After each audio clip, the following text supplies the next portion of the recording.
ओम शांति। ओम शांति।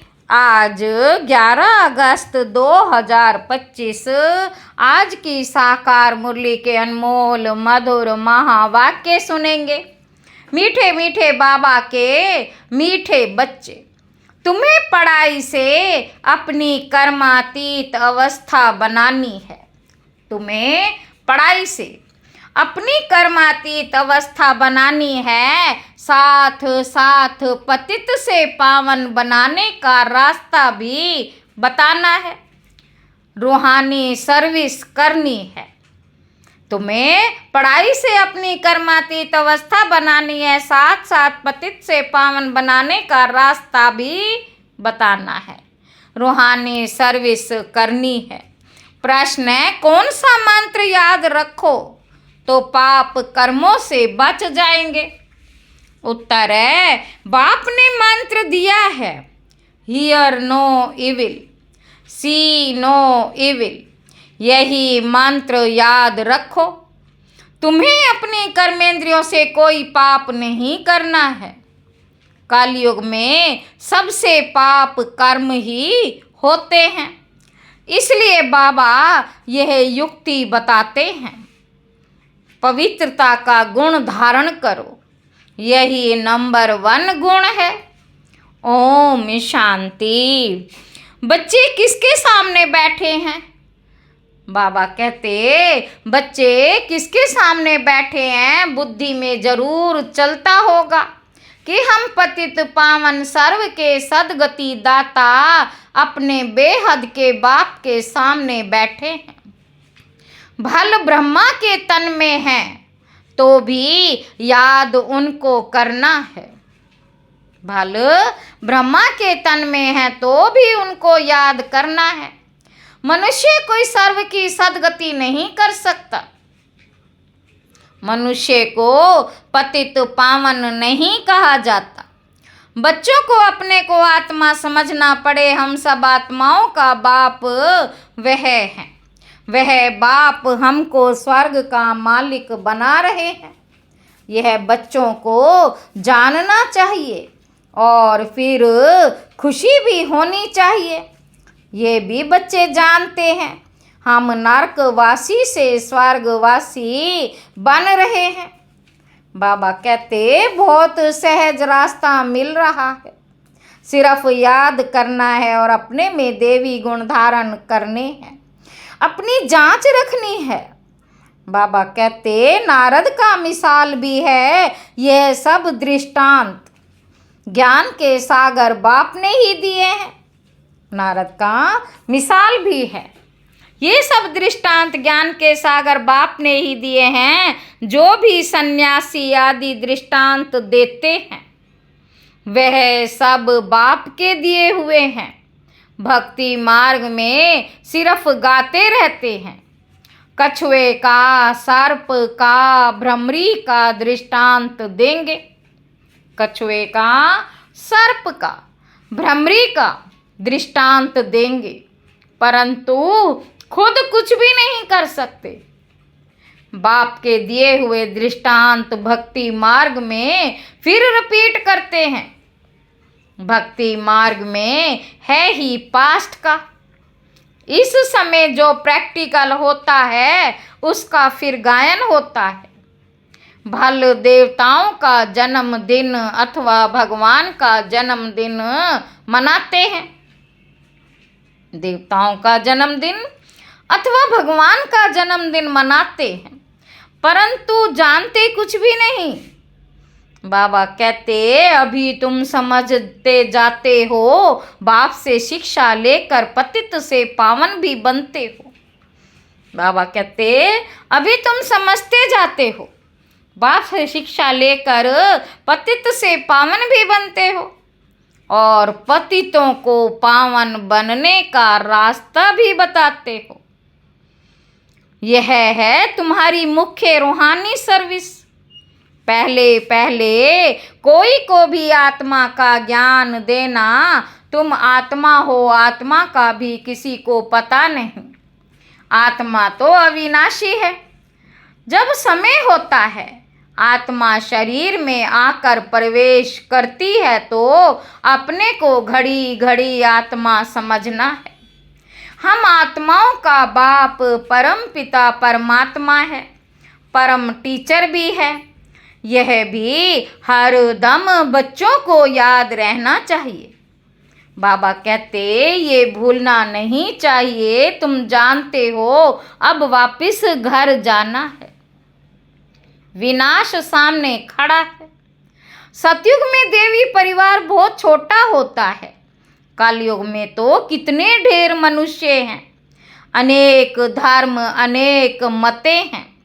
सतयुग में यह कुछ भी होता नहीं। बच्चों को सारा दिन बुद्धि में ये बातें लानी है। ये पढ़ाई है ना, उस पढ़ाई में तो कितने किताब आदि होते हैं। हर एक क्लास में नए नए किताब खरीद करने पड़ते हैं। हर क्लास में नए नए किताब खरीद करने पड़ते हैं। यहाँ तो कोई भी किताब व शास्त्रों आदि की बात नहीं। बाबा कहते इसमें तो एक ही बात है, एक ही पढ़ाई है। यहाँ जब ब्रिटिश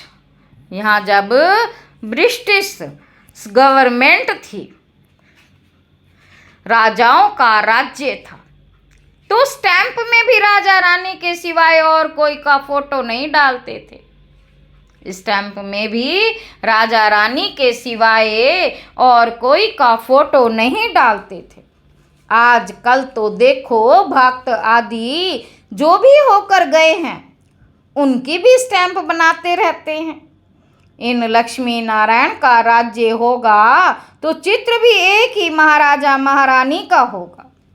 ऐसे नहीं, जो पास्ट देवताएं होकर गए हैं उनके चित्र मिट गए हैं।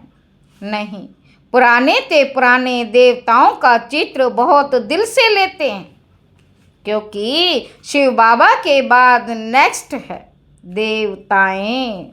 शिव बाबा के बाद नेक्स्ट है देवताएं।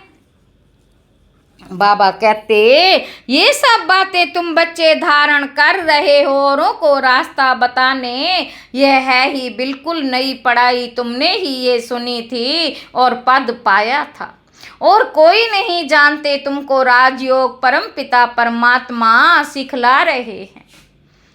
महाभारत लड़ाई भी मशहूर है। क्या होता है सो तो आगे चल देखेंगे। कोई क्या कहते, दिन प्रतिदिन मनुष्यों को टच होता जाता। कहते भी हैं वर्ल्ड वार लग जाएगी, उससे पहले तुम बच्चों को अपनी पढ़ाई से कर्मातीत अवस्था प्राप्त करनी है। बाकी असुरों और देवताओं की कोई लड़ाई नहीं होती। बाबा कहते इस समय तुम ब्राह्मण संप्रदाय हो, जो फिर जाकर देवी संप्रदाय बनते हो। इसलिए इस जन्म में देवी गुण धारण कर रहे हो। नंबर 1 देवी गुण है पवित्रता का। तुम इस शरीर द्वारा कितने पाप करते आए हो, आत्मा को ही कहा जाता है पाप आत्मा। आत्मा इन कर्मेंद्रियों से कितने पाप करती रहती है। अब हियर नो इविल किसी को कहा जाता है। आत्मा को हियर नो इविल किसको कहा जाता है? आत्मा को। आत्मा ही कानों से सुनती है। बाप ने तुम बच्चों को स्मृति दिलाई कि तुम आदि सनातन देवी देवता धर्म वाले थे, चक्र खाकर आए, अब फिर तुमको वही बनना है, फिर तुमको वही बनना है। यह मीठी स्मृति आने से पवित्र बनने की हिम्मत आती है। तुम्हारी बुद्धि में है हमने कैसे 84 का पार्ट बजाया है। पहले पहले हम यह थे, ये कहानी है ना। बुद्धि में आना चाहिए 5000 वर्ष पहले हम सो देवता थे। हम आत्मा मूल वतन की रहने वाली हैं। आगे यह जरा भी ख्याल नहीं था। हम आत्माओं का वह घर है, वहाँ से हम आते हैं पार्ट बजाने। सूर्यवंशी चांद्रवंशी बने। अभी तुम ब्रह्मा की संतान ब्राह्मण वंशी हो। बाबा कहते तुम ईश्वरीय औलाद बने हो, ईश्वर बैठ तुमको शिक्षा देते हैं। यह सुप्रीम बाप, सुप्रीम टीचर, सुप्रीम गुरु भी है। हम उनकी मत से सब मनुष्यों को श्रेष्ठ बनाते हैं। मुक्ति जीवन मुक्ति दोनों श्रेष्ठ हैं। हम अपने घर जाएंगे, फिर पवित्र आत्माएं आकर राज्य करेंगी। यह चक्र है ना। बाबा कहते इसको कहा जाता है सौदर्शन चक्र। ये ज्ञान की बात है। बाप कहते हैं तुम्हारा ये सौदर्शन चक्र रुकना नहीं चाहिए। बाप कहते तुम्हारा ये सौदर्शन चक्र रुकना नहीं चाहिए। फिरते रहने से विकर्म विनाश हो जाएंगे। तुम इस रावण पर जीत पा लेंगे, पाप मिट जाएंगे। अब स्मृति आई है सिमरन करने के लिए। ऐसे नहीं माला बैठ सिमरन करनी है। आत्मा में अंदर ज्ञान है जो तुम बच्चों को और भाई बहनों को समझाना है। बच्चे भी मददगार तो बनेंगे ना। तुम बच्चों को ही सौदर्शन चक्रधारी बनाता हूँ। यह ज्ञान मेरे में है, इसलिए मुझे ज्ञान का सागर मनुष्य सृष्टि का बीज रूप कहते हैं। उनको बागवान कहा जाता है। देवी देवता धर्म का बीज शिव बाबा ने ही लगाया है। बाबा कहते अभी तुम देवी देवता बन रहे हो। यह सारा दिन सिमरन करते रहो तो भी तुम्हारा बहुत कल्याण है। देवी गुण भी धारण करने हैं, पवित्र भी बनना है। स्त्री पुरुष दोनों इकट्ठे रहते पवित्र बनते हो। बाबा कहते ऐसा धर्म तो होता नहीं। निवृत्ति मार्ग वाले तो वह सिर्फ पुरुष बनते। कहते हैं ना स्त्री पुरुष दोनों इकट्ठे पवित्र रह नहीं सकते। मुश्किल है। सतयुग में थे ना। लक्ष्मी नारायण की महिमा भी गाते हैं। अभी तुम बच्चे जानते हो। बाबा हमको शूद्र से ब्राह्मण बनाए फिर देवता बनाते हैं। बाबा हमको शूद्र से ब्राह्मण बनाए फिर देवता बनाते हैं। हम ही पूज्य से पुजारी बनेंगे। फिर जब वाम मार्ग में जाएंगे तो शिव का मंदिर बनाए पूजा करेंगे। तुम बच्चों को अपने 84 जन्म का ज्ञान है।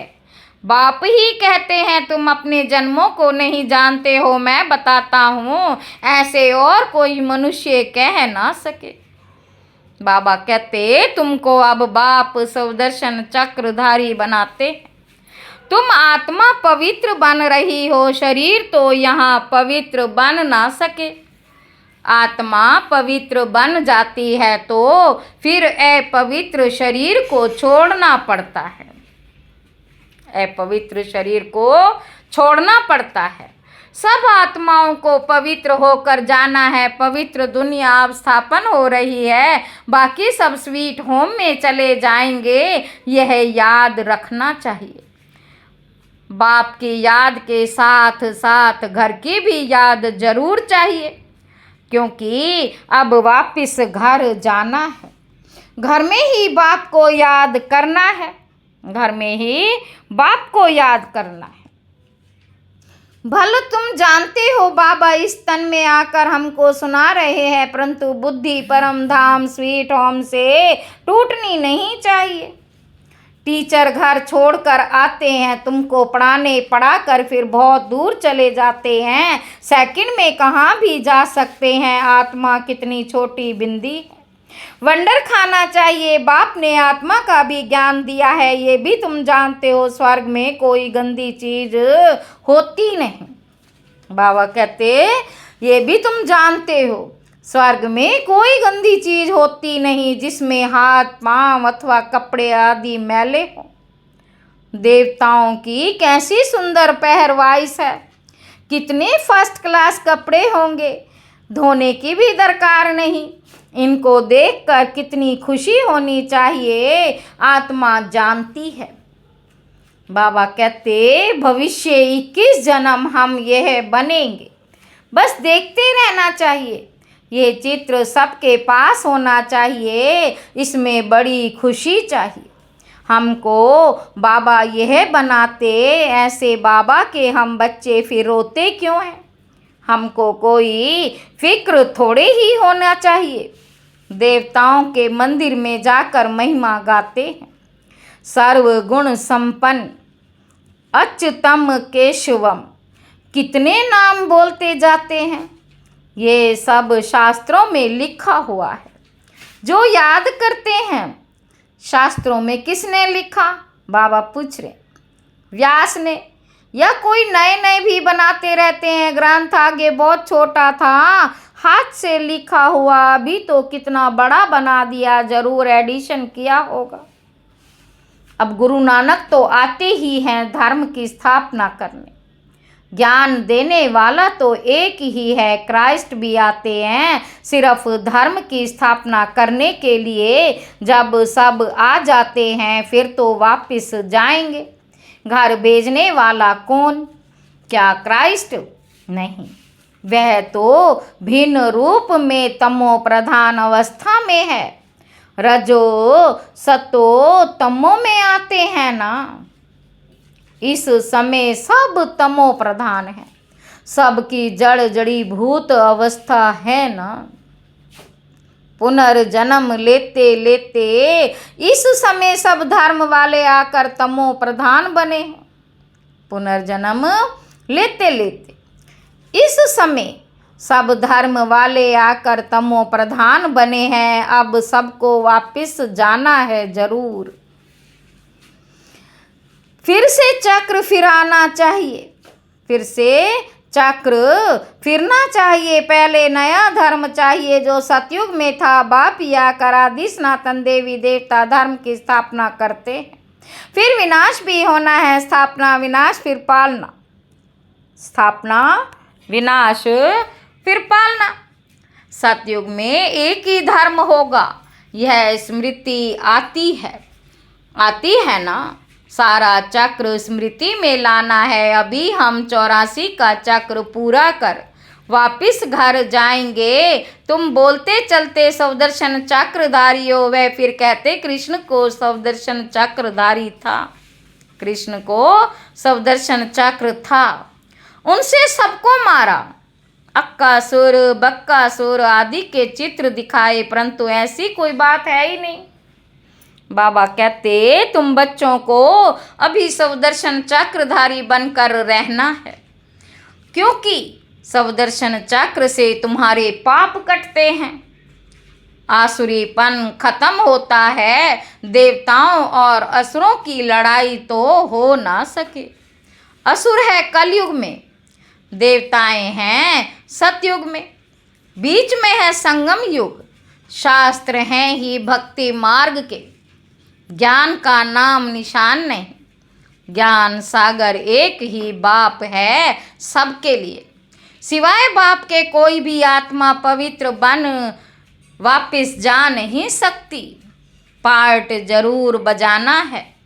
तो अब अपने 84 के चक्र को भी याद करना है। हम अभी सतयुगी नहीं बन जन्म में जाते, हम अभी सतयुगी नए जन्म में जाते हैं। ऐसा जन्म फिर कभी नहीं मिलता। शिव बाबा फिर ब्रह्मा बाबा, लौकिक पारलौकिक, और यह है अलौकिक बाबा।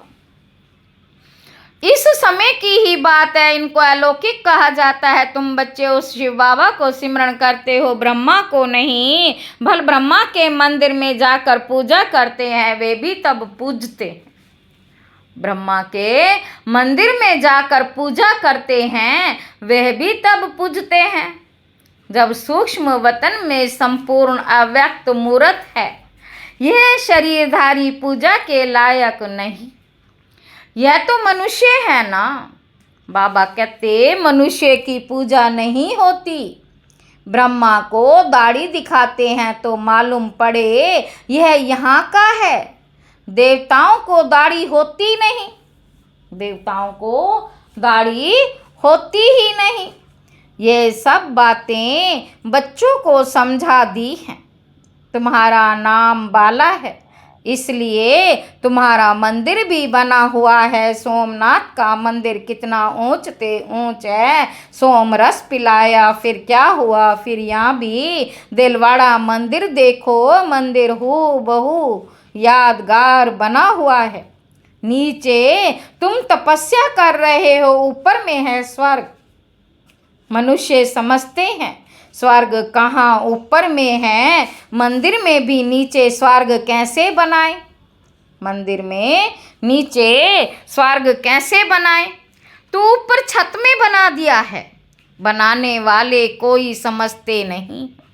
बड़े बड़े करोड़पति हैं, उन्हों को ये समझाना है। तुमको अभी ज्ञान मिला है तो तुम बहुतों को दे सकते हो। अच्छा, मीठे मीठे सिक्के लदे बच्चों प्रति माता पिता बाप दादा का याद प्यार और गुड मॉर्निंग। रूहानी बात किए रूहानी बच्चों को नमस्ते। हम रूहानी बच्चों की रूहानी बाप दादा को याद प्यार और गुड मॉर्निंग। नमस्ते बाबा, नमस्ते। शुक्रिया बाबा, शुक्रिया। धारणा के लिए मुख्य सार। पहला पॉइंट, अंदर से आसुरी पने को समाप्त करने के लिए चलते फिरते सुदर्शन चक्रधारी होकर रहना है। सारा चक्र स्मृति में लाना है। दूसरा पॉइंट है, बाप की याद के साथ साथ बुद्धि परम धाम घर में भी लगी रहे। बाप ने जो स्मृतियां दिलाई हैं उनका सिमरण कर अपना कल्याण करना है।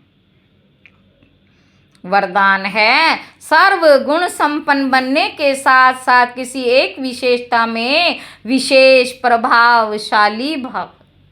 जैसे डॉक्टर्स जनरल बीमारियों की नॉलेज तो रखते हैं, लेकिन साथ साथ किसी बात की विशेष नॉलेज में नामी ग्रामी हो जाते हैं। ऐसे आप बच्चों को सर्वगुण संपन्न तो बनना ही है, फिर भी एक विशेषता को विशेष रूप से अनुभव में लाते हैं। सेवा में लाते आगे बढ़ते चलो। जैसे सरस्वती को विद्या की देवी, लक्ष्मी को धन की देवी कहकर पूजते हैं, ऐसे अपने में सर्वगुण शक्तियाँ होते भी एक विशेषता में विशेष रिसर्च कर स्वयं को प्रभावशाली बनाओ। स्लोगन है, विकारों रूपी सांपों को सहज योग की शैया बना दो तो सदा निश्चिंत रहेंगे। अव्यक्त इशारे, सहज योगी बनना है तो परमात्म प्यार के अनुभवी बनो। जब मन ही बाप का है तो फिर मन कैसे लगाएं, प्यार कैसे करें, यह प्रश्न ही नहीं उठ सकता, क्योंकि सदा लवलीन रहते हैं। प्यार स्वरूप मास्टर प्यार के सागर बन गए तो प्यार करना नहीं पड़ता। प्यार का स्वरूप हो गए जितना जितना ज्ञान सूर्य की किरणें व प्रकाश बढ़ता है, उतना ही ज़्यादा प्यार की लहरें उछलती हैं। अच्छा, ओम शांति।